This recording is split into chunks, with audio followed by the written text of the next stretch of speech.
Oh, well, good evening there, everybody. How's everybody doing this evening? I hope everyone is doing well.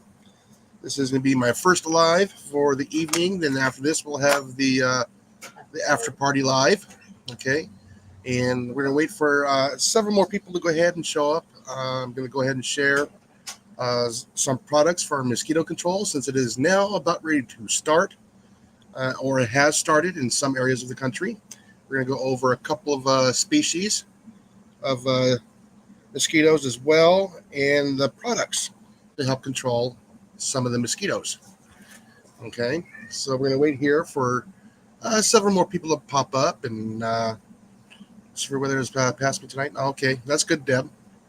So, like I said, up at the top, I do have a thing. Hi, Des. How you doing?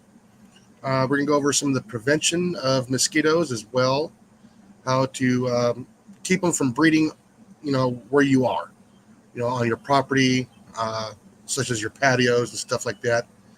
Believe it or not, they can breed almost anywhere. All they need is just a little tiny bit of water. And we're going to go over that. Oh, hi, Simon. How you doing? So I figured I'd go ahead and share this just before the summertime. I got some products that are short-term and long-term.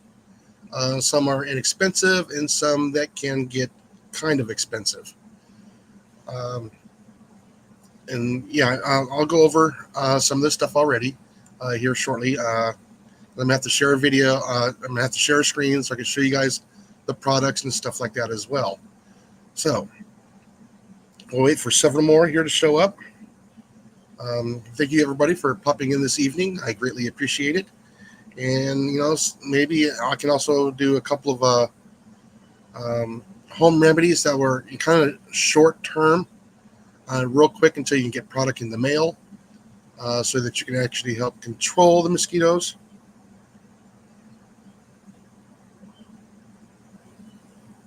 Yeah, that's when you get a hold of the property owners, and they have to do that.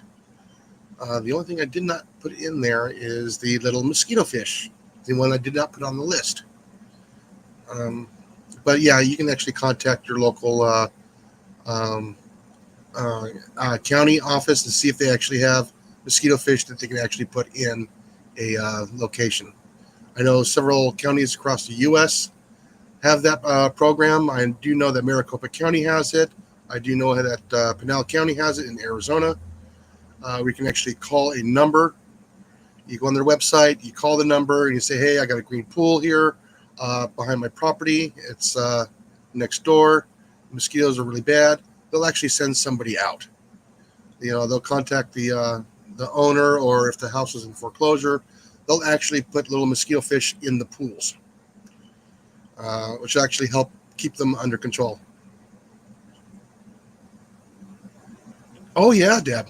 Oh yeah, they're gonna look like little tiny little squiggly little tiny little larvae, and they kind of swim like a little tiny little worm. That's the larvae.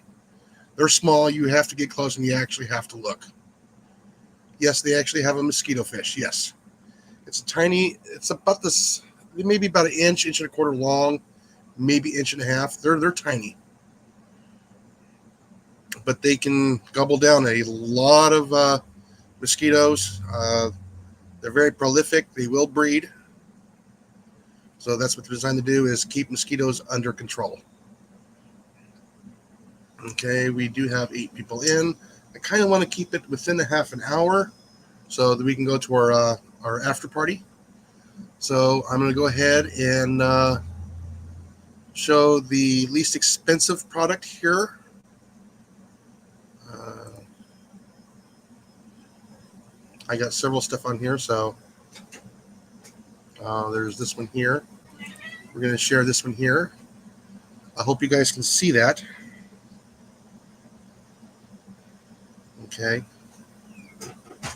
Oh, I actually have to go back here and show on screen. Okay. Oh, really? Yes. I didn't know food was ready like right now. I was bringing it to you so you don't have to leave the screen. Oh. Okay. So this would be Vectobac granulars. So let me go to here. And this is a granular that you actually put a few ounces into a small little area of water. It is a bacterium that is actually in the water that's actually designed for mosquitoes. So this here is used 2.5 to 20 pounds in an area of shedding water, including agricultural fields. So yeah, you can use this almost anywhere. Uh, I used to use just a few ounces for the drains that usually held water, and it held pretty good. And I forgot to put the PTPI and the drop dead, which actually works really well for mosquitoes as well. Um, there's also several other things that you can get online, but I'm trying to put some stuff on here that everybody can go online and actually purchase it. Okay, this comes in a 40-pound bag. You do have to keep it dry. That's most of these stuff you're going to have to keep dry somehow in a cool, dry location. So here it gives you your rates here. So you can put in the volume of water. So you got your labels, your SDS, product literature, and products. This one is the bioscience. So you can pretty much I think you can get this one on Amazon as well. So yeah, it is a good product. This is what I used for years when I was doing pest control with the municipality I retired from. Alrighty, I wonder if I can switch screens on here. Let's see. Let's go to the Alticed. Did that switch over? Let me find out. It did not, so I have to actually close out of this and share this one here.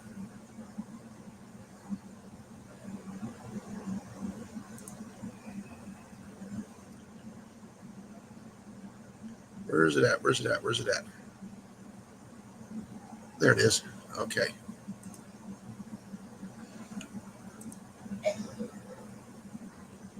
Let me get rid of that one there, and I will pull up this one here.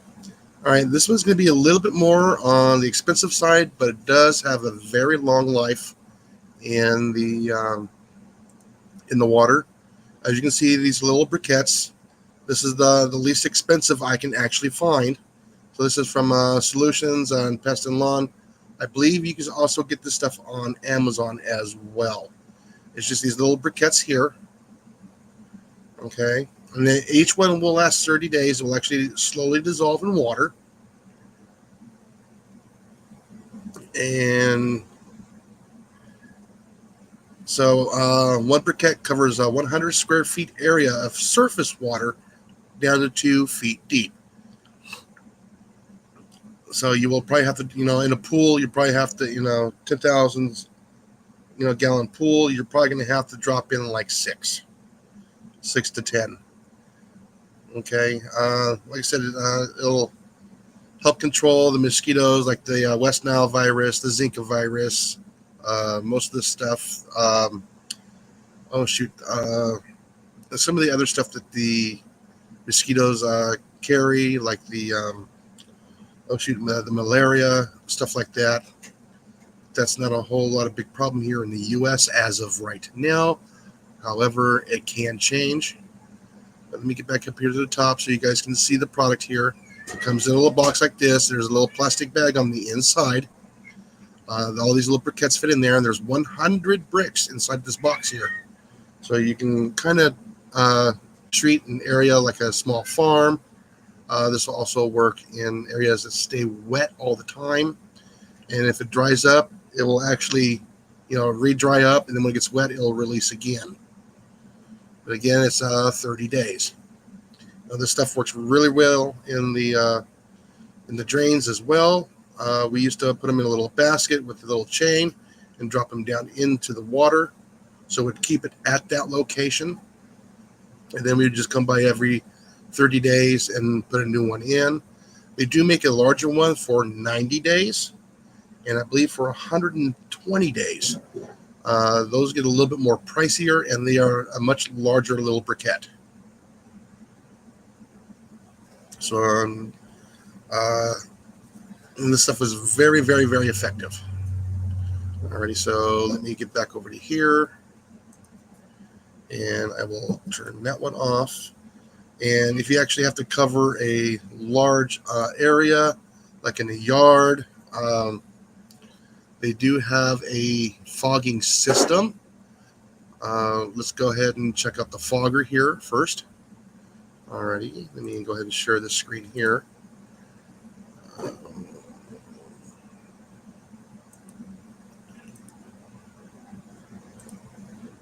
Yeah, sorry I'm going over everything kind of fast. The West Nile after party, yeah. Okay, so here is going to be, you can do this at Amazon, and it actually heats up the product. You mix your product in with it, and it turns it into a fog. Okay, and this is non-selective, so it'll do any kind of like a flying insects, gnats, gants, flies. You can use it inside per the directions on the product that you're using. Make sure you read your labels and first, because remember the label is the law. Some products you can use indoors, some products you cannot. Okay, and make sure you clean your machines every time you're done using it so it doesn't get clogged up. Okay, so I didn't use these ones. I used a different type than these here, because it actually you actually mix your product into a little bottle. The bottle slipped into it. It had a little hose that was all the way down to the bottom, and it siphoned it out. And then it would go through the heater, and I'm not sure if this one has a heater or not. I think it does, and then you can see your little tank right there. Like I said, I didn't use this product. I couldn't find the fogger that I used to use. Yeah, generally it holds like a little 6-ounce. One I used was a 6-ounce bottle. This has got a much, much larger container there, so you can do large areas. No, you be quiet. So yeah, so this is a little bit more on the pricey side. Okay, so there's your particle sizes right there, 10 to 50 microns. So it does atomize in the air. It stays in the air for a while. Again, you got to watch your wind drift, anything else like that. You don't want to drifting over areas that you don't want your product going over. So this is a good time. Please do your homework, check everything out. Let me get back over to here, and I can stop that one, and then we'll go to the product. There it is right there. Share the screen. Where's that? This is the product that I used to use. This is the ULD BP 300 fogging concentrate. And like I said, it is on the pricey side, and this is a very concentrated product. So as you can see, it does use a pyrethrin, okay, which is going to be the synthetic. Okay, 1 part concentrate, 2 parts oil. Okay, 1 to 2 fluid ounces for 1,000 cubic feet. So you want to make sure that you want to, kind of measure the area that you want to do. I believe this one is also able to be used indoors. Yeah, of room space. Here we go. Yeah, so yeah, this one you can use indoors. So like big barns, stables, stuff like that. Of course, you want to remove all your animals out of the stables first. You want to go ahead and put the product in, and then you need to allow it to air out for several hours before you're bringing in your animals back into the stables. Again, read your labels, because the label is the law. Okay, and there's the other fogger right there, a little bit more expensive, but I'm trying to find the least expensive ones if anybody wants to use these products. Like I said, you can also use it outdoors, but again, there's the target pest right there. So house flies, moths, rice weevils, roaches, spiders, tobacco moths, wasps, water bugs. So again, you got to read the labels. So you can actually look at the products and read the labels and find out what your target insect is. And remember, if anything goes wrong, you are responsible, because remember, the label is the law. Alrighty, guys. Like I said, that's the product there that I used when we had to do indoors and drains and sewerways and stuff like that as well. We rarely ever use it out in the open because we left the county to do that. So let's go back over to here. Oh shoot, it didn't pop up. Shoot, there it is. I'm so sorry, folks. Yeah, so there it is. That's the product there. That's the total price. It is in concentrate form. I'm sorry, I forgot to pop it up, so I'll go over it again. So there's your dilution right there. 1 fluid ounce that you mix it in for 1,000 cubic feet of room space. So remember, width times length times height. And there's some of your specifications there and the products that you're going to be using. Alrighty, so let's go back up here to the top so you guys can see that right there. Stuff works really, really well, and it does cover a lot of pest insects. Okay, so let's go ahead and drop that one there. Only got a couple minutes left here. Let me check the... Oh, yes, I'll go over some of the insects too as well. Alrighty. Yes, and it is safe to be used indoors. This product is, yes. Yeah, so what will work is also Drop Dead and PTPI will work. Those two products work really well.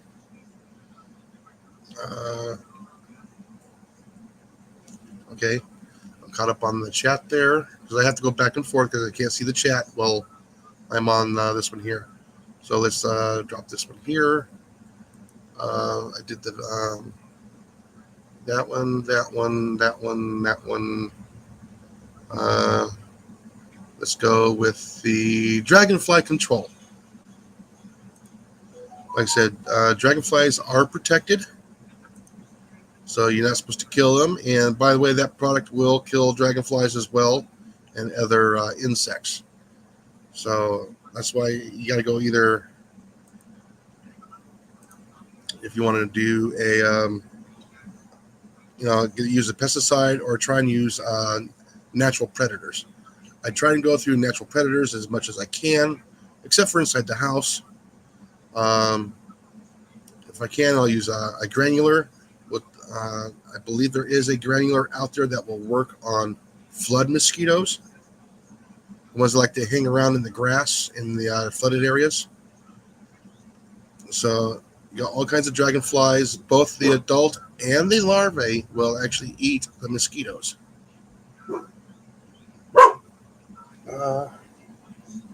You're hearing things, Scooter. So yeah, so if you got the mosquitoes, that's wonderful. I don't know if you can order them online or not. I've never tried. So in addition to eating more than 100 mosquitoes per day, some adult dragonflies eat the midges, ants, and other small insects. They are voracious eaters. Hence, they have the big mandibles on them. Okay, so like I said, this is one way to do what's it called, the natural control, using the predators of the mosquitoes.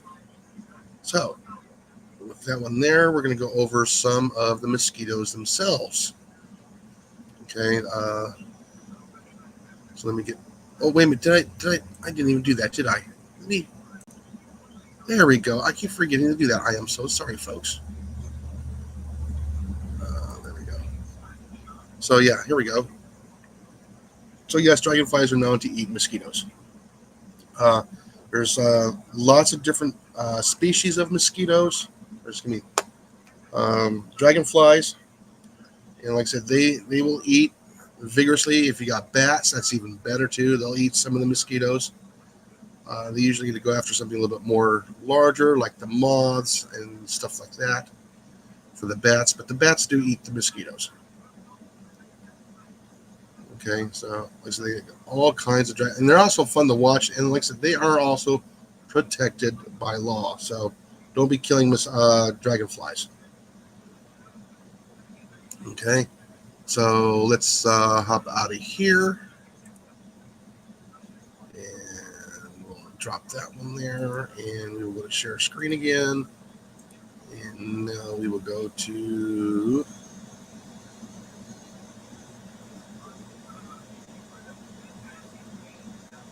the mosquito species. And this time I remember I'm going to go back and share. Alrighty, so I don't know how well you guys are going to be able to see all that. But yeah, knowing your mosquitoes, I know you got, with as older as we get, the failing eyes, this is where the magnifying glass will come in. Knowing your species of mosquitoes. Okay, there's 8 types of mosquitoes here. Let's see, you get your floodwater mosquitoes. You have your Aedes aegypti, which are the ones that usually carry the West Nile virus and the Zika virus. Those are the ones that we targeted, but we targeted every mosquito that we had that we can actually get a hold of inside of our drains and kind of keep them at bay. Okay, so you guys can just go, pull up mosquito species, pictures with names, and a lot of the stuff will actually come up. Yeah, let's see. Let's go ahead and just pop out of here because I got only like a couple minutes left. And let's go back here to our live stream. And now we're going to go over a little bit of the prevention at home. Hello, Demoose. How you doing? Hello, CLO. How you doing? Yeah, I'm going to go over the chat here real quick. Yeah, we don't want to hurt the dragonflies because they do eat the mosquitoes and other stuff too as well. But like I said, the best control that I actually found, believe it or not, was the Vectorbac G and the Alticid. Were the best 2 products I used for control that you can actually get now. I used to have another product that I was able to use, but that has been pulled off the shelf for several years. And replace the pliers. Okay. All right, so I'm caught up on chat now. Like I said, a lot of people don't realize where most of your mosquito problems are in your property. Believe it or not, old tires, anything that can hold water, small buckets. Believe it or not, saucers of your potted plants that you have on the patio. If there's just a little tiny little film of water in there, just like 2 millimeters deep, they will breed in there. They can breed in a teaspoon of water, is all as it takes for them. As long as the water is still and stagnant, they will breed. Now, if you have a fountain with the water constantly circulating, they don't like that. And not only that, mosquitoes don't like the wind either. They like to have still weather. So that's why you don't see the mosquitoes on a windy day, because they can't fly against the wind very well. Yep. You turn, after you're done watering your plants, go out there, a few hours later, you can dump the water out of the saucer or, water a little bit more often. Make sure you don't miss a watering. They also have little, yes, Des, you guys constantly change the water out of those bird baths. They also have the bottles that have,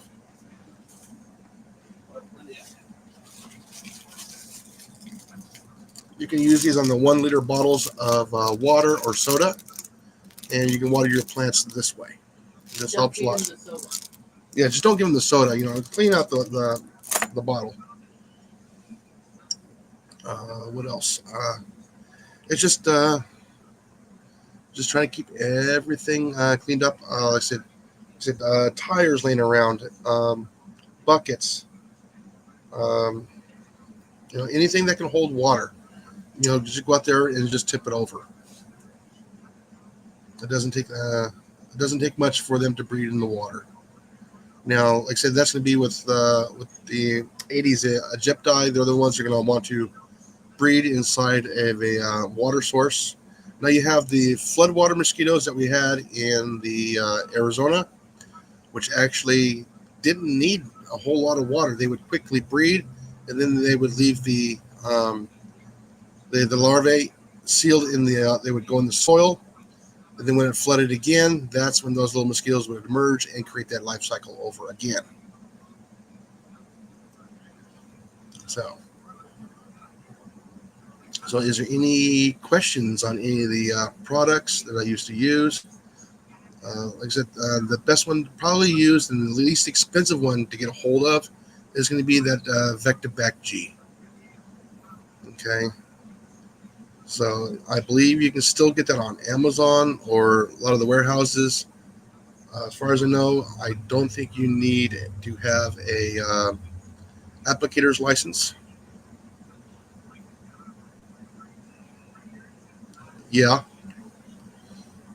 the little bat box near the water. Yeah, it helps.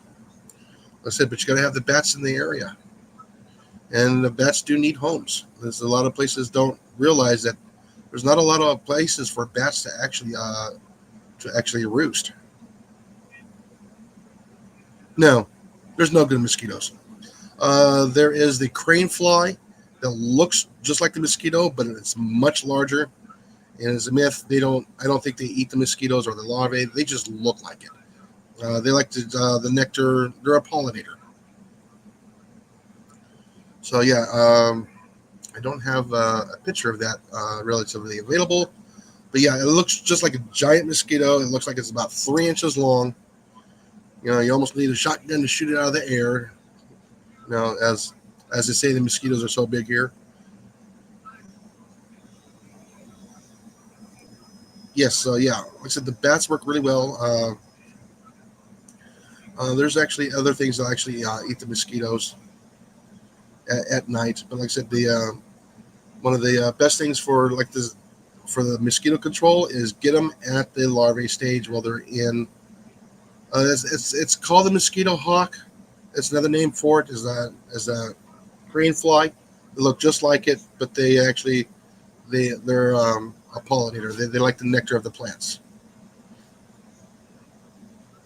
But the actually preventing the mosquitoes at the larvae stage is the key for mosquito control. All right. Is there any other questions? If anybody wants to put questions into the comment below after the live stream, go ahead. I'll answer them as best I can. And as soon as I can, assuming that these show up and I get a notification for it. All right. It is now 7:30. And we're all going to head over to the after party here in just a few moments. So I'm going to go ahead and say, I hope I gave everybody enough information. I'm going to try to put those products in the description below for everybody. All right. And with that, I'll catch everybody on the next video. And don't forget to get out there and slap a rat.